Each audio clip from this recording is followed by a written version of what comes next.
नमस्कार, मैं हूं राहुल शर्मा। आप देख रहे हैं एसपी न्यूज। स्वागत है आप सभी का आज की इस बड़ी खबर में। और बड़ी खबर की शुरुआत हम कर रहे हैं, जी हां, स्मृति ईरानी की बेटी से।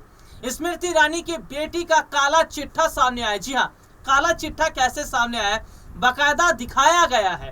कांग्रेस ने दिखाया कि स्मृति ईरानी की बेटी बार चलाती हैं और स्मृति ईरानी की बेटी की उम्र उतनी है भी नहीं। और सवाल ये बन रहा है कि बार वो चला रही हैं, लाइसेंस कहां से आया, किसने लाइसेंस दिया। और तो और ये देखा जा रहा है कि बीजेपी परिवारवाद की राजनीति नहीं करे। देखिए, सीधे सीधे तौर पर देखा जा रहा है कि कांग्रेस पार्टी ने अब सीधे तौर पर स्मृति ईरानी को घेरना शुरू कर दिया, बीजेपी को घेरना शुरू कर दिया।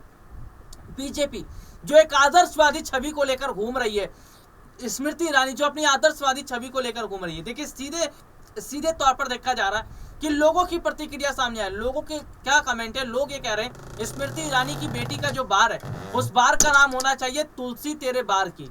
तो यहाँ पर हम देख रहे हैं कि जिस तरह से लोगों का कमेंट आ रहा, प्रतिक्रिया सामने आ रही है, इसका साफ मतलब ये है कि अगर कांग्रेस ने चीजों को लेकर बताया तो सीधे तौर पर सही है। लेकिन स्मृति ईरानी की मुश्किलें बढ़ रही हैं, क्योंकि इस बार सीधे कांग्रेस आर पार की लड़ाई लड़ने के लिए तैयार है।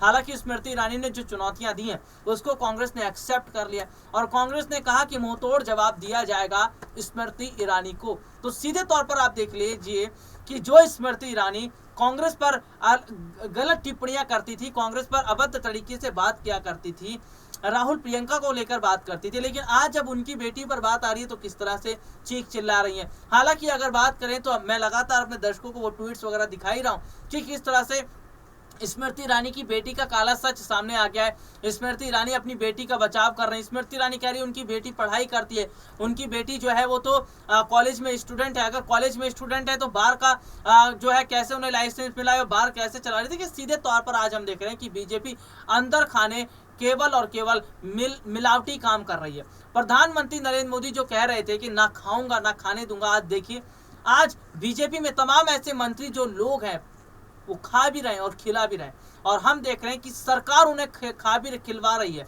तो सीधे तौर पर आज आप देख लीजिए कि किस तरह से हम देख रहे हैं कि बीजेपी में भी परिवारवाद हो रहा है। बीजेपी में भी जिस तरह की परिवारवाद की स्थिति दिख रही है, इसका साफ सीधा मतलब ये है कि जनता सच जान चुकी है, जनता के सामने सच आ गया। और कहीं ना कहीं जनता के सामने सच आने के बाद अब जनता भी स्मृति ईरानी से सवाल पूछ रही, क्योंकि जो स्मृति ईरानी महंगाई, बेरोजगारी, भ्रष्टाचार को लेकर 2014 से पहले बात करती थी, लेकिन आज वो बात नहीं कर रहे। इसका साफ मतलब यह है कि स्मृति ईरानी केवल सरकार की चापलूसी करने का काम कर रही है और कहीं ना कहीं बहुत बड़ा अब नुकसान स्मृति ईरानी को होगा, क्योंकि सड़कों पर कांग्रेस पार्टी उतरी है और जनता भी स्मृति से जवाब मांग रही है। आज के लिए इतना ही, आपसे फिर दोबारा मुलाकात होगी, तब तक के लिए इजाजत दीजिए, नमस्कार।